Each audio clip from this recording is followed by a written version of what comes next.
and a very warm welcome to the Learn Bengali Recipe channel. Today, I am so excited to share a recipe that is not only incredibly easy, but also packed with flavor. We're making garlic butter chicken bites, a dish that's absolutely perfect for a quick and satisfying lunch or a delicious dinner. It's a real crowd pleaser, and I promise you'll be making this again and again. So, if you're ready for some mouth-watering goodness, let's head to the kitchen and start cooking together. First things first, let's prepare our star ingredient. You'll need about 500 grams of chicken breast. We're going to cut this into small, bite-sized pieces. Think about 1-inch cubes. This size ensures they cook quickly and evenly, staying nice and juicy. Once you've cut up all the chicken, place it in a bowl. Now, it's time to season it up. Let's add 1 teaspoon of salt, 1 teaspoon of freshly ground black pepper for a bit of a kick, 1 teaspoon of chili flakes for some gentle heat, and finally, 1 teaspoon of paprika. The paprika will give our chicken a beautiful color and a lovely smoky flavor. Now, using your hands or a spoon, mix everything together really well. We want every single piece of chicken to be coated in those delicious spices. Let us set the chicken aside for just a couple of minutes to let those flavors start to meld together. All right, let's get cooking. Grab a pan and place it over medium heat. We'll start by adding 1 tablespoon of butter. Let it melt and sizzle a bit. That's the sound of deliciousness on its way. Once the butter has completely melted and is foaming gently, it's time to add our seasoned chicken pieces to the pan.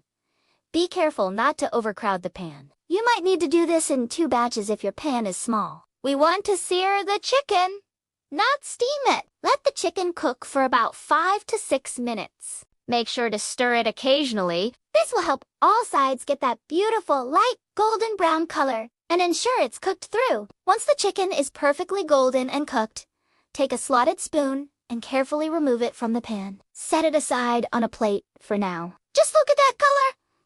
It's already looking so tempting.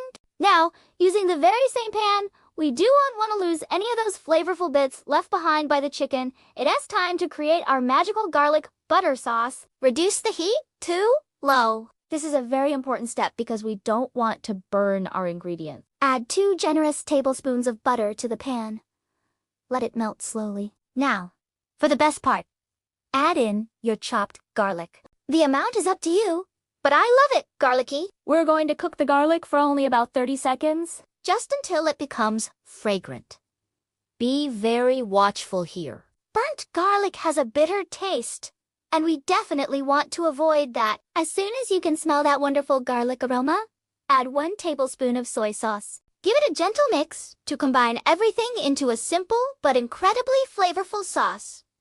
We're in the final stretch. It's time to bring everything together. Add the fried chicken pieces back into the pan with our gorgeous garlic butter sauce. Gently toss and mix everything until every single piece of chicken is beautifully coated in that glossy, aromatic sauce. Let it cook together for another 2 to 3 minutes over medium heat. This allows the chicken to absorb all that amazing flavor. For the final touch that will brighten everything up, add 1 tablespoon of fresh lemon juice. This little bit of acidity cuts through the richness of the butter and makes the flavors pop. Give it one last good mix, and then turn off the heat. Your kitchen should be smelling absolutely divine right now. And there you have it. Our garlic butter chicken bites are ready to be served. For a touch of freshness and color, you can garnish it with some finely chopped fresh parsley if you have some on hand. These chicken bites are incredibly versatile. You can serve them hot with a side of fluffy rice, your favorite pasta, or even some crusty bread to soak up all that delicious sauce. This dish is so quick, so easy, and I really hope you give it a try. Thank you so much for watching and cooking along with me today. If you enjoyed this recipe, please show some love by giving this video a like, leaving a comment below to let me know how it turned out, and sharing it with your friends and family. Do you want to forget to subscribe to the Learn Bengali Recipe channel and hit that notification bell so you won't miss out on more easy and delicious recipes coming your way. Thanks again, and happy cooking!